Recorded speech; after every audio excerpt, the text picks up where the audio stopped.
Excellent. Okay, I think we have a quorum, and I don't ever want to penalize people who are on time. First off, welcome. This is a beginning of a new series to try and get our agents out there and getting set up and operational so that they can begin or increase their business as rapidly as possible. And of course, today's speaker is Tam, who is the master of this. So he's going to be talking to us, and we have a great presentation for 6 things to do as you're getting started or growing your business. And then afterwards, I'll tell you about some things to come. So without any further ado, Sir Tam, would you take it away, please? Good morning. Thank you, Bob. Hey, welcome everyone to KW Santa Clara Valley. It's really nice to see all you. And I have met a few people on this Zoom. So hi, Linda. And I think most of the people I already met. So we want to share with you some of the things that very obvious, but sometimes you guys have to really put on the to-do list and get it done. Because when you build the real estate business, it's very challenging. It's very lonely in some way. And having a good solid foundation, a good solid business plan will help you to navigate from transaction 1 to become a millionaire real estate agent. So I want to go over some of these top 6 items that you can find most of the successful agents follow religiously. And I did not have this kind of training when I first started. And I learned from everyone that I met. And I always ask them a question: how did you get that listing? How did you become so successful? And along the way, you take note and you learn. And I think that for most of you here, if you follow these 6 steps, I think you are on your way to become very successful.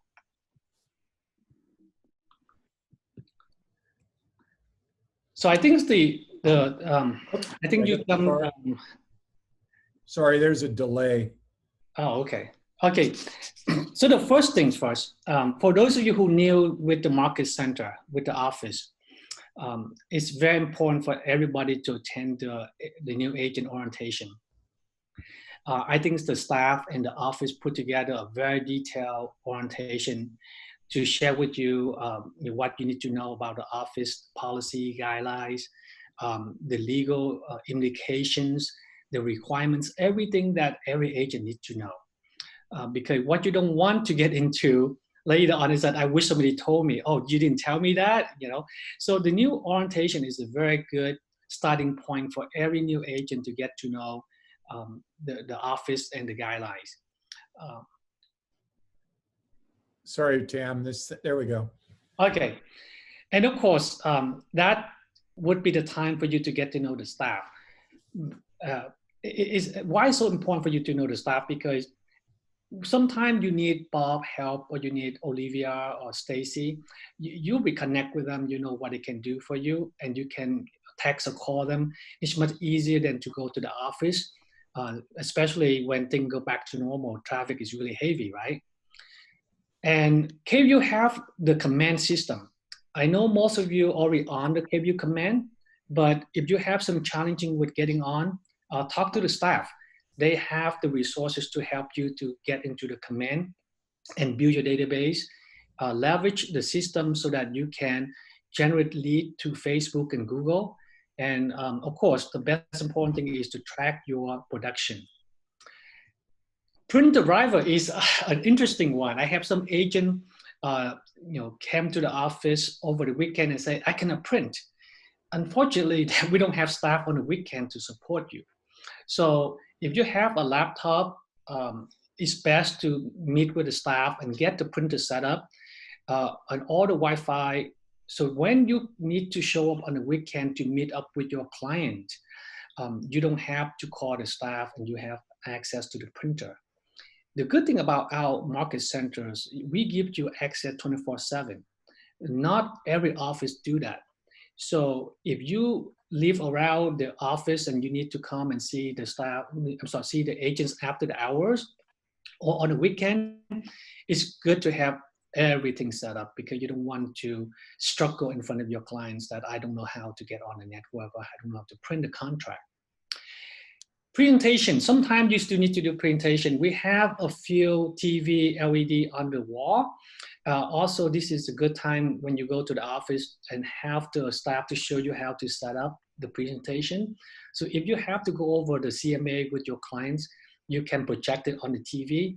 And again, that would be really nice, so they don't have to sit next to you and look at your computer. Any questions so far? Am I go too fast, or you guys good? It's good. It's good. Okay, good. So what about the business plan, right? This is the hard part. So say you've done with step number 1, now reality hit. I am a realtor, what can I do? And it's hard. For those of you who work for corporate world, those of you who work for somebody, it's easy to get up, go to work, do your hours, and then at the end of the weeks you get paid. In this business, it's so hard that you don't have that guidance. You don't have somebody to call you and ask you to go to work or have a meetings. You're on your own. So the best way to navigate you to your first year is to have a good, 30 days, 60 days, 90 days, and 180 days plan, because it takes 90 days to create a good habits, right?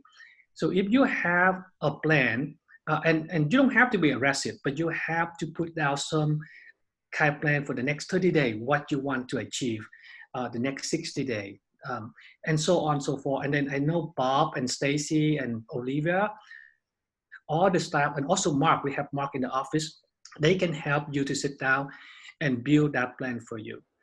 For me, I think the best thing I recommend all the new agents is to get the word out. Let people know that you are a realtor.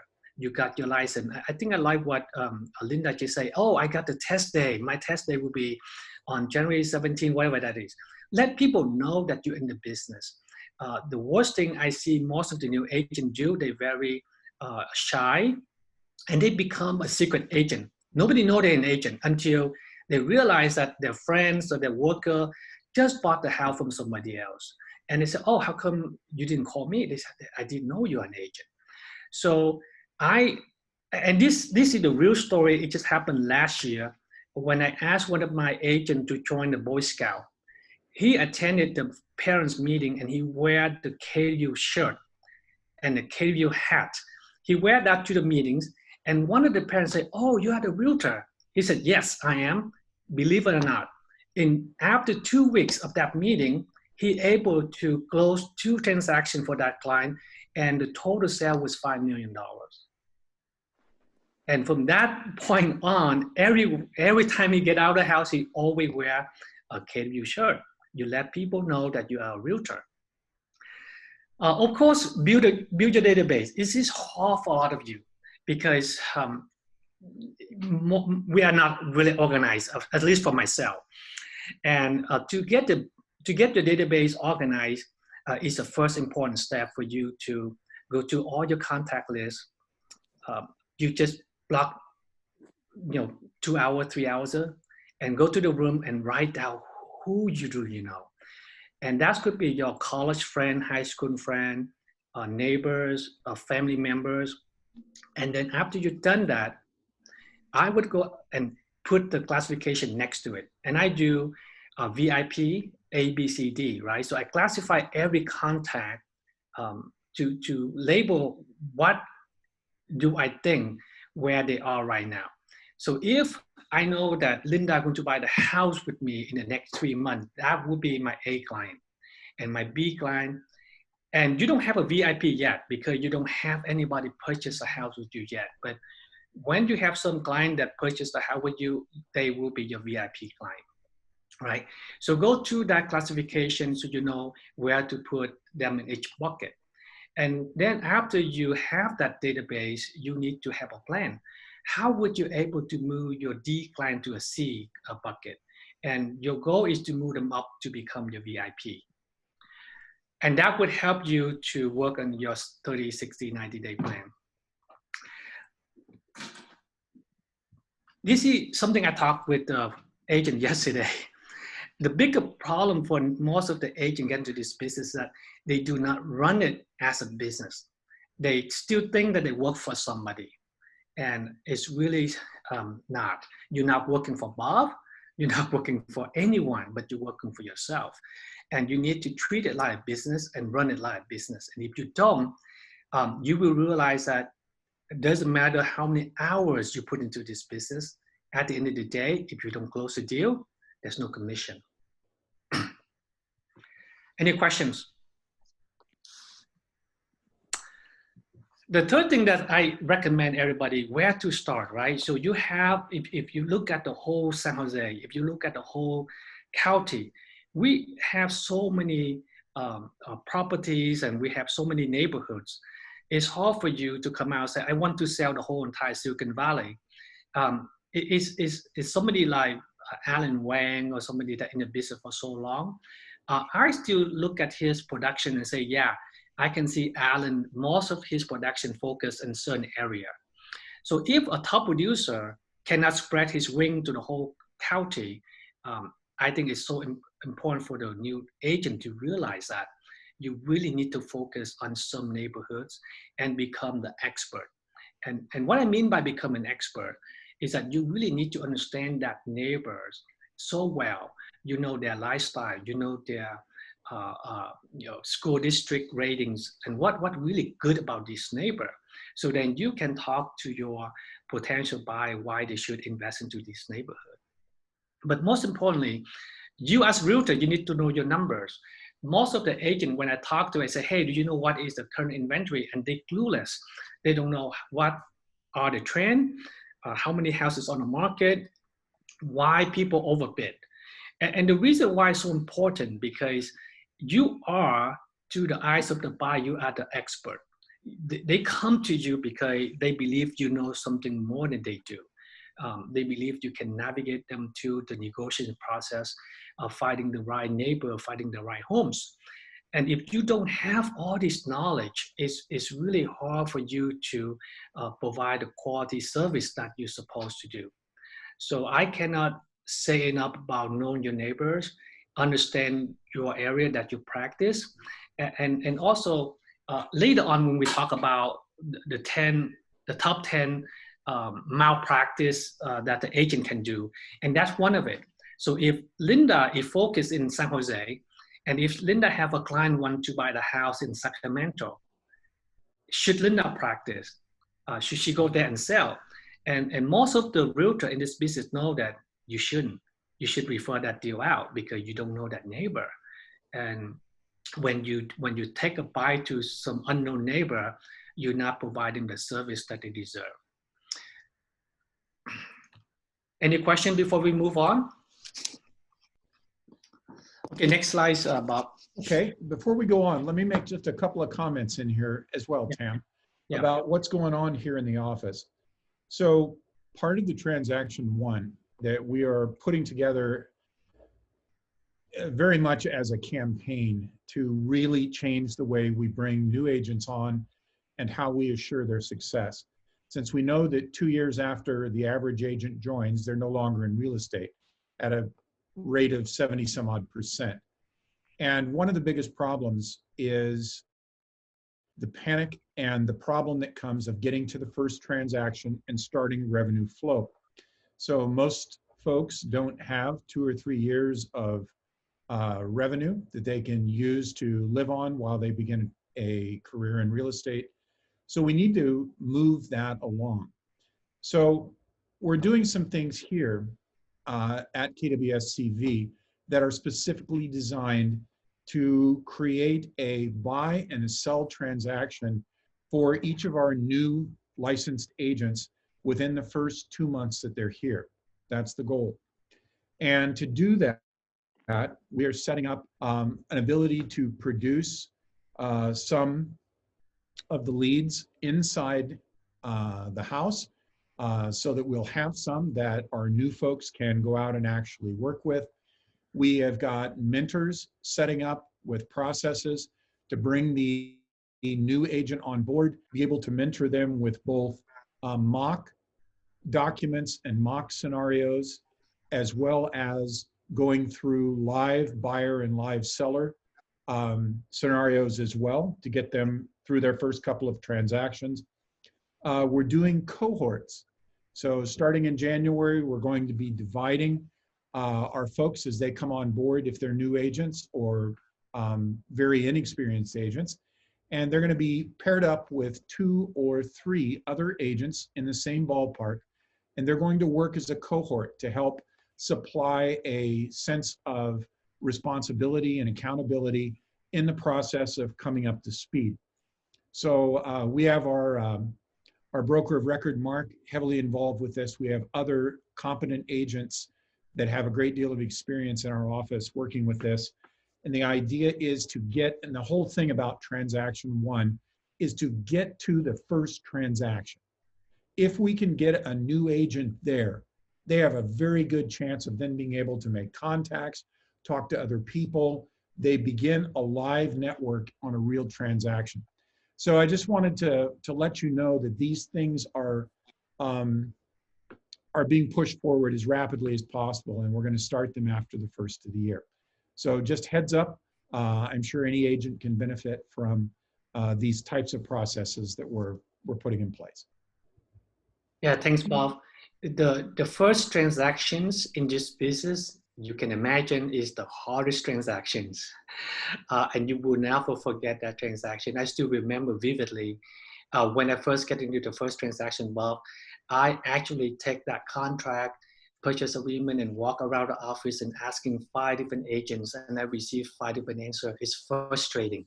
So whatever the support that you need from the office for your first transaction, you heard from Bob, we're here to help you. And we understand that will be your most challenging one. And if you can get that thing closed, your confidence level will go up so significantly. And then the second deal, third deal will be easier. And I would know that most of you who done transaction on this call would agree with me, right?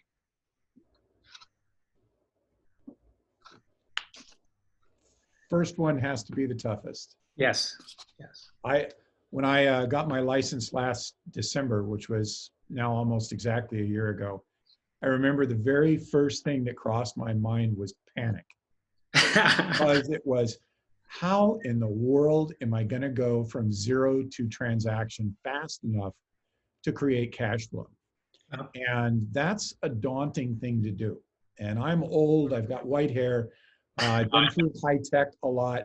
So I've got a good glide path, but most people don't have that. Yeah. And we've tried to build the system around getting folks there quick enough that they can survive in the business through their infancy and then get off with a successful start. So, yeah. Well, very that's good. Awesome, Bob. Thank you. All right, next slide. Let me see if I can get it to change gears. There we go. Oh, okay. So this brings up to the most challenging one, is master your script and overcome objections. Because as a new agent, you come out there, people will challenging your track record. How many houses have you sold? And that would be hard for most of the people that in the business for a while, but still don't have a good track record. So the best thing I can recommend, every level of agents, either you new agents or you mid-level agent or you top producer, always master your script and overcome objections. And I did not know about this after 5 years into the business. I couldn't figure out how come these people could get all these good listings. And one day, it is back in the old day when we don't have the computer or the internet. I took the buyers to see the house on this street, and the buyer did not like the house that we showed them, but they like the house that for sale by owner. And there's a big sign in front of the house that for sale by owner. And they said, damn, with all the houses I showed you, why you like the house for sale by owner, right? And I don't know how to approaching the seller at the time. But the next day I come back, we have a different sign in front of the house, and the realtor actually put the house for sale. So I already at the house, I walk into, I asked the seller, why did you change your strategy? Why did you switch to this broker? So the seller, she's very nice. She shared with me her story that she's the reason why she decided to put for sale by owner from the beginning, because she believes she is the best salesperson out there. All her life, she was in sales. So she think that if I could sell everything, I could sell my own house too. But she put on the market for sale by owner. At the time, we don't have online. So she put on the Mercury News. If you guys old enough to know the sounds of Mercury News, on the open house section of for sale by owner.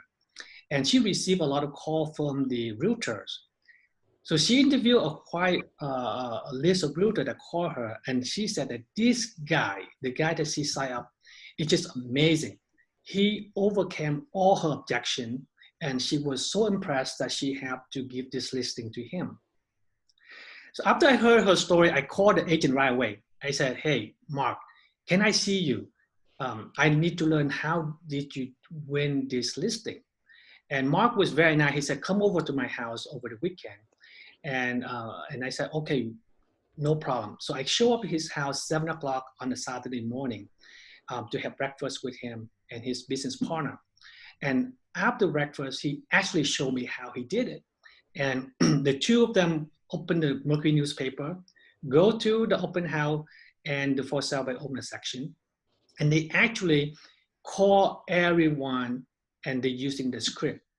And after a few calls, he told me that they practice script every week.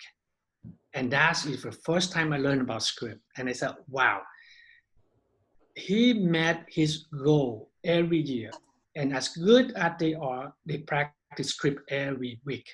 So that brings up to the points that if we not practice in front of our business partners, you will practice in front of your clients. And you really want to be a perfectionist when you sit in front of your clients and able to overcome the objection. So then where do you start? Well, we have 55 questions. There's only 55 questions that we can think of for you to ask the seller or the buyer. These are a qualification question. The question that you would ask them. But then what about objection? Well, there's not so many out there either. So if you take the time to learn from the office, from Mark and from all these agents that went to this before and learn the script, you need to be able to answer why you're charging 6%, why you're charging 5% for listing, why you're not giving a kickback, and what are your value propositions. And these are the things that you need to really master that. So when the buyer or the seller come to you, you're able to answer those questions clearly and precisely, so then they understand that what they're getting from you are nothing but the best services. Any comments and questions about the script, Bob? It's everything. It's all about practice. It's so much easier when you get a chance to go through this with somebody you know and trust than when you're under the gun and you know there's so much business and profit and your livelihood is on the table. That stress tends to, I don't know about you, but it ties my tongue up. It makes me not speak clearly and I don't think as well. So the practice is important. I agree with Tam. It's absolutely essential. And I noticed that some of the new agents come out and say, hey, Tam, I went to this, and the seller say, Redfin only 1%. Can we do half? I said, no, you really need to present your value. Why are you different from Redfin, right? So a lot of that, you take a lot of practice to, and of course, confident. You have to be so, self-confidence and able to communicate with the clients through your value proposition. That is number one thing. I've heard some really good objection handling from some of our top agents here.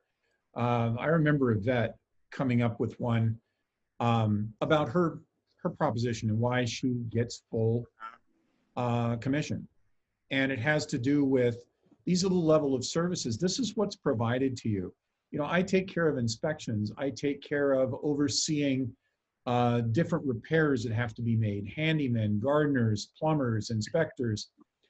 And she goes through an exhaustive list of the services that she provides for the percentage. And it's an entirely different mindset for the person sitting across the table from her who hears her say these things and realizes, oh my gosh, she really does provide us with a lot more. It's amazing. The other thing is focusing on profit.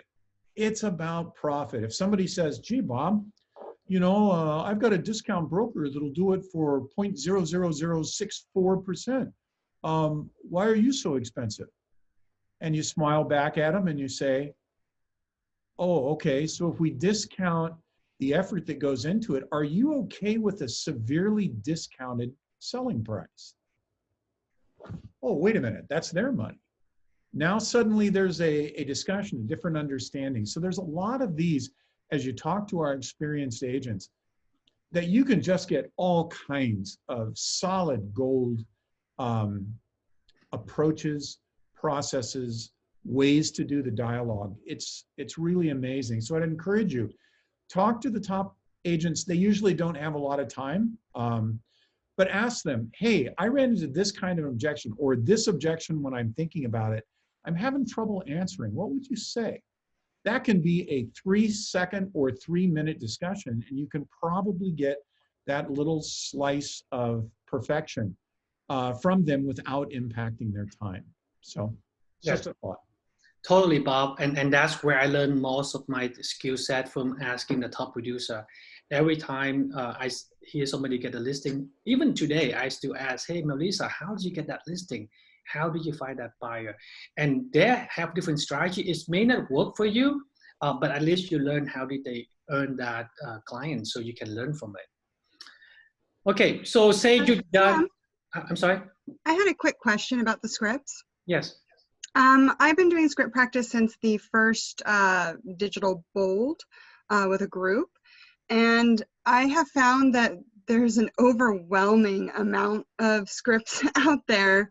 And I was wondering if there was a way that maybe we can kind of get a list of the ones that we should be focusing on, and maybe even in order of what we should really be nailing down first for our business. I mean, because I have books and books. I have the bold scripts, the ignite scripts, Tom Ferry scripts. It's quite overwhelming. Yeah, and Melissa, I totally agree with you, and that's the reason why I break down to the number of questions was manageable, right? Because most of them, they can ask you different way, but it's come out to the same topics. So that's the reason why I have the 55 questions for buyer and seller, how you pre-qualify them. And the way that I handle script, I have different script. I have a listing presentation script. I have an open house script. I have the buy showing script, and I have strategy. So that's part of your planning. So when you, in the old day, we don't have navigator, we don't have the cell phone. So we have to have a strategy to show houses because it takes a lot of time to spin around town. So it's just similar like script. You go into the listing presentation, you know that, hey, I only have 30 minutes or 45 minutes to talk to this client. How can I able to answer all the questions? And what would be the top question in mind? And I tell you, there's only a few. The seller want to sell at the highest price. The seller want to pay you at the least amount of money.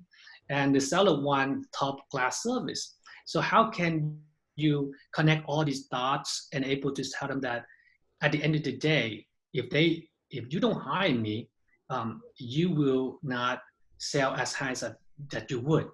You want to create the impression that if they hire some other brokers, they will feel bad about that because you are the one, right? So I will share with you guys more, and Melissa, I will send you some of that after this, so you don't have to be overwhelmed by so many scripts out there. And I totally agree with you. If you can subdivide the script into different sections, so when you go to see the buyer, you just focus on these objection, a potential objection. And they not a lot out there, even though you can see the books about this, but it's not a lot.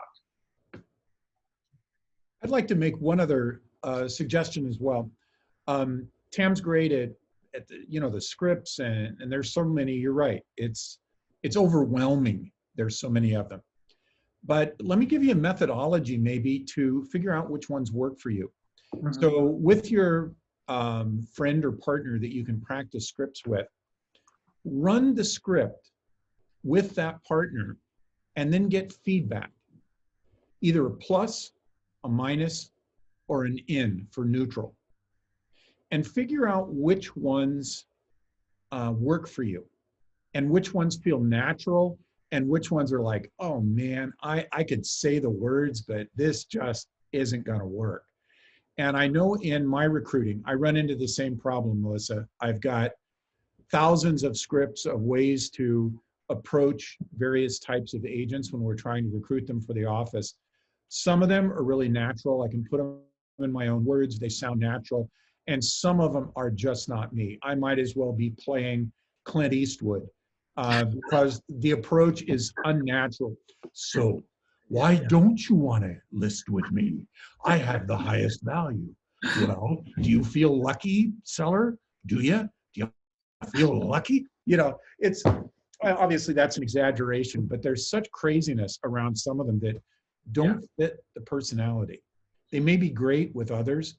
So I would encourage anyone to run scripts with a partner who can give you feedback about, hey, yeah, that worked, or nah, or and then you add to that how you feel about it, yes, no, or yeah, and then make a decision about which one to practice with.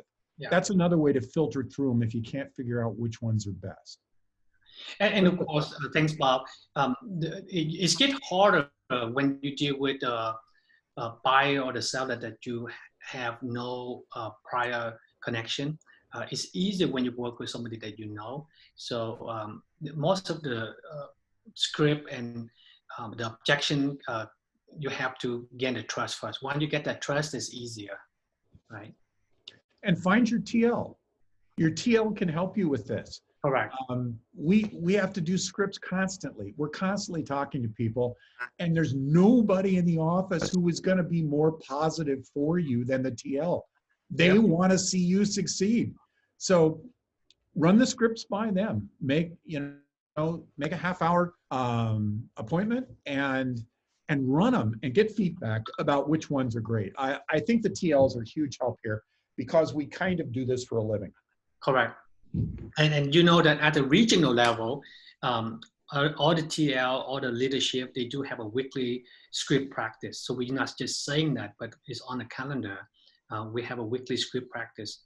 Every week we practice. So I think that if you enjoy a good movie, it's all script practicing. These actors and actresses are very good at what they do, and it's make the believe. After you watch a movie, you cry because they really learn the script well. Okay, so master the RPA and disclosure package. I know that most of the agents with our market centers are very good at this. And we at the leadership try to bring you one legal update a year and a couple of purchase agreement and disclosure training every year. And this is so important for all the agents. I can see a lot of expensive mistake that the agent make for not knowing their purchase agreement or not doing the disclosure package properly or take shortcut.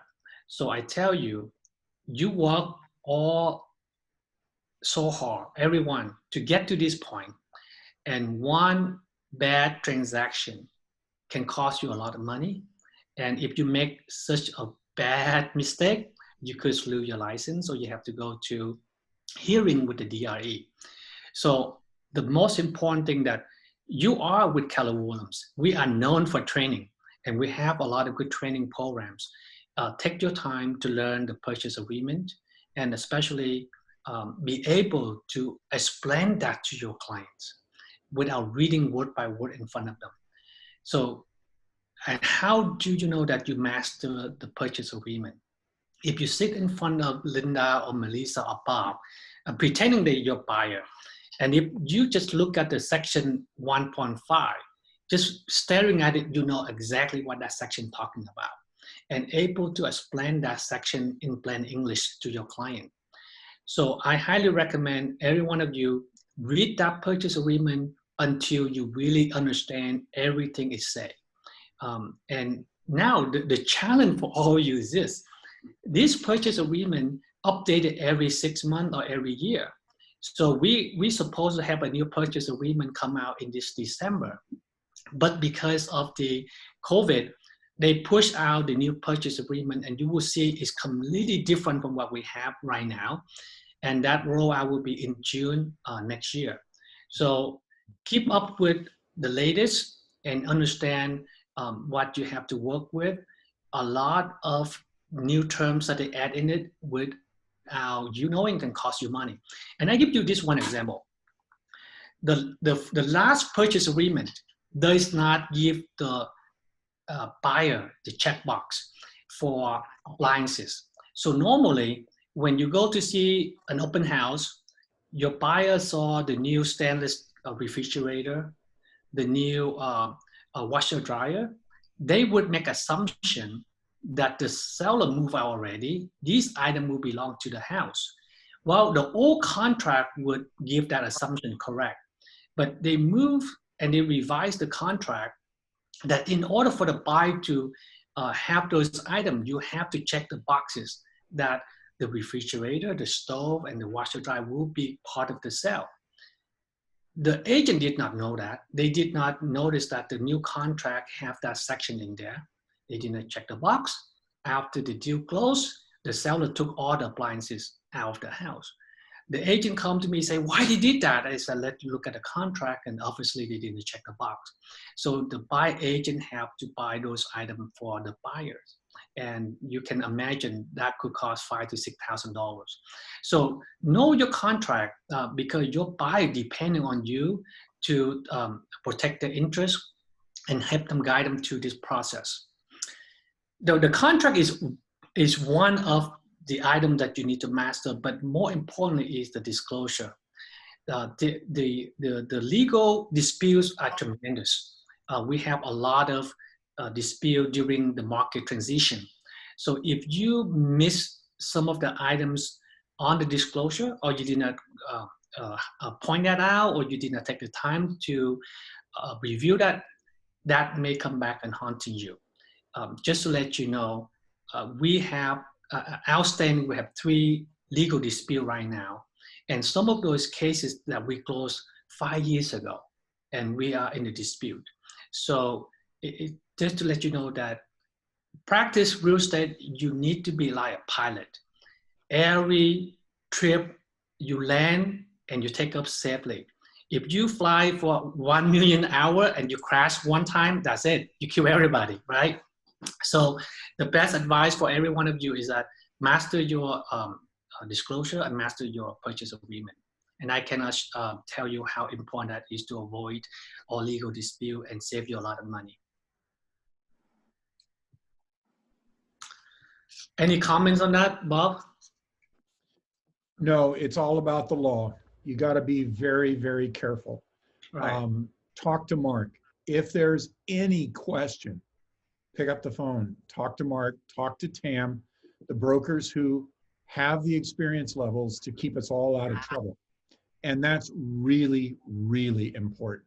When in doubt, ask the question. And I've never seen either Tam or Mark balk at a question when a new agent or any agent is in a position where they're not sure legally where they stand. It's really important to do that. I've had people call me and ask me those questions, and I try not to give them an opinion unless I've heard it from Mark or Tam in some previous thing. And then I always say, but don't take my word. Talk to the broker, because the broker has the final word. And if you think about it, their licenses are on the line. They're responsible for us as agents and the transactions we do, that they stay legal. So they have a vested interest in wanting to talk to you. So don't hesitate to do that when you're in a sticky situation. Follow the rules. Right. And with that, Bob, I think Mark and I will host one of the interesting webinar about how to avoid all the legal disputes, right? So the top 10 mistakes that a real estate agent could make. And that would be interesting. You guys should come and learn all the cases that we go through throughout the years and how we win the buyer, the seller, and protect them. The last thing is really important. You have to remember this. You're in this business with a network. You cannot close the deal by yourself. It takes a whole village to close a transaction. And you know that you are working with the lenders, you're working with escrow title, you're working with the inspector. Some of you, or most of you have transaction coordinators. And then of course, you need to know who your mover, stager, cleaner. There are a lot of people that working together with you to get the deal to the finish line. So what I'm asking each one of you is to create your professional network. So if I call Linda, I said, Linda, who should I call for the cleaners? Who should I call as a mover? Linda just said, oh, I have a few names I can send to you. Or I know a few guys. So it is important that you have that relationship with the lenders. So when you have a buyer coming to you and they have not pre-qualified, Linda can say, I will send you to Carl, I will send you to Jimmy or Stephanie. They can have to pre-approve you or pre-qualify you. Those relationships are important because if you don't have that relationship, you don't have that network, when you're in a crisis or you need a question, it will take days for you to get an answer. And I can tell you right now, if you don't have a relationship with a lawyer, for any lawyer, you call them right now, they will say, oh, let me put you on a calendar. Maybe you can talk to this attorney next Tuesday. What if you have an attorney on your cell phone, you can call and they get back to you within an hour, right? So that's the network I'm asking you guys to build, the relationship. And there are about 20 different trades surrounding this business. And I'm talking about CPA, attorneys, lenders, escrow title, inspector, movers, stager, cleaners, gardener, right? Electrical guy, handyman, appliances repairman. So all of those guys, you need to start building all of the who's on your list. So when, exactly what Bob's saying earlier, when you sit down with the seller or when you sit down with the buyer, you say that, I have this network that will support all of us through the transaction. And we can get you to the closing without a lot of hassle, basically. Every seller wants to close their transaction smoothly. Every buyer wants to go to the transaction smoothly. And with your list of network, the professional team can move that to the finish line easier. So that's all I have. Any comment, questions?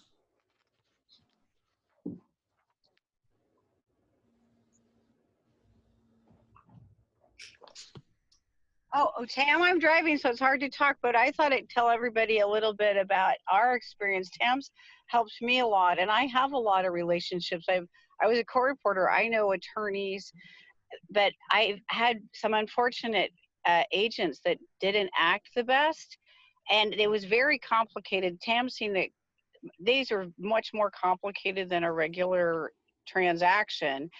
And so Tam had an attorney that he has a relationship with, and we actually just talked to him. So fortunately, I know one of the people on the other side pretty well, but the listing agent, so anyway, because of this, because of the title relationship I have and the information I got and the attorney Tam referred and the other staff person this listing agent has, I know them all, so we're keeping it together. So it's really important. I think that's important what you said, Tam. Yes, and that's what I learned, Maureen. My frustration on the early days that I don't know who to call for the tax question. I don't know who to call for the 10-to-1 exchange. So throughout the whole process, I'm able to build that relationship. And now I can tell you that if I don't know all the questions that you ask me, at least I have all these professionals on my network I can call, and I'm able to get back to you guys very quickly. But I recommend every one of you to do the same, to go through this process and build up that relationship with your lenders and CPAs and attorneys. Well, I think what's different about our office that I think everybody can say, when I came, I didn't have help from two other offices. People say they're always helpful. The people the agents were friendly, and I did have relationships, but it takes a good team, people that at the leadership. And Tam, I think you really are, and I think that's helped tremendously, knowing that there's that kind of support. You've poured over, you've seen my contracts, they're very complicated, and any of these people in commercial can take advantage of you. And I know the contracts, but it's how to deal with it. It's because you know that it isn't right doesn't mean you know how to deal with it the best way. And I think you've been very helpful, Tim, and I think you've gotten Bob there and Mark, and I think that makes a big difference in our office. So thank you. Thank you, Maureen. Okay, Bob, that's all I have. Okay, we've got a few questions. Let's make sure that we circle back in the, just now have been looking at the chat. So some of them were able to be answered, others we were talking in the middle of stuff. Is there a copy of the script to the 55 questions that you can share with us? And I think the answer is yes, we can. Right? $20 donation, Bob, $20 donation to the foundation. Excellent. Okay, there you go. So send Tam an email with a check for $20. Made out to Bob Stolz. That's S-T-O. Oh no, it's the foundation. I'm sorry, I forgot that. Yeah, to the foundation, right? Yeah. Okay. Fair enough. And then Tina asked, "Hi Tam, I would really appreciate if you can also send me the most important scripts to focus on. An email is," and then she gives her email. So she'd like one as well. And then Raymond put a question in. Is there a disclosure checklist from the office as required for the specific market area? Yes, I think we do, Bob, and Raymond will send that list to you too. Okay. And then when's the next RPA disclosure package training? This is from Gina. I don't have the calendar with me, Bob. You want to get back to the office? I think we have that on the schedule for at least the legal update is important. Believe it or not, guys, every year we have the new law coming out that impact tenants, that impact seller, buyers, and realtor. So we try to set up a legal update either the end of the year or beginning of the year. I think the next legal update for us would be the beginning of the year. So I will send Bob the flyer, and then Bob can have to distribute to all you guys. Yep, and you can always find our training schedule for any given month on Facebook.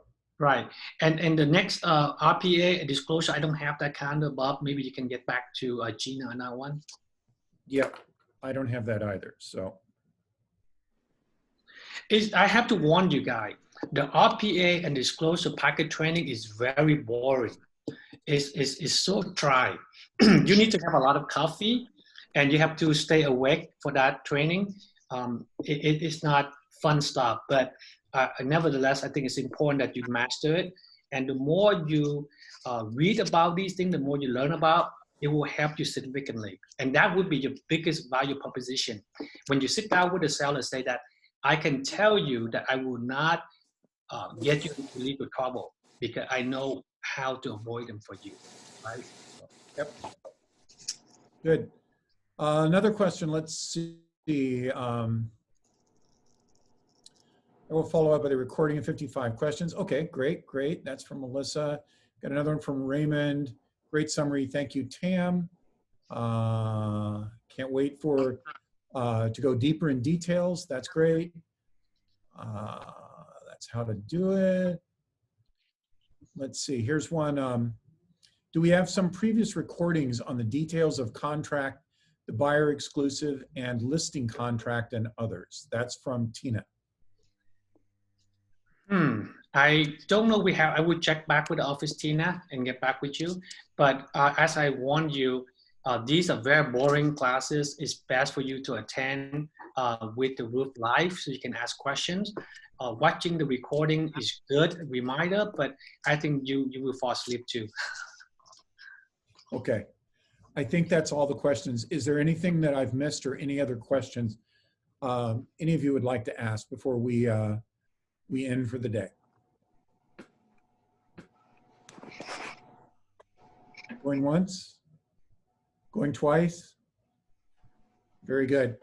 All right. Thank you all for attending. I hope this has been really useful, and have a lovely and productive day.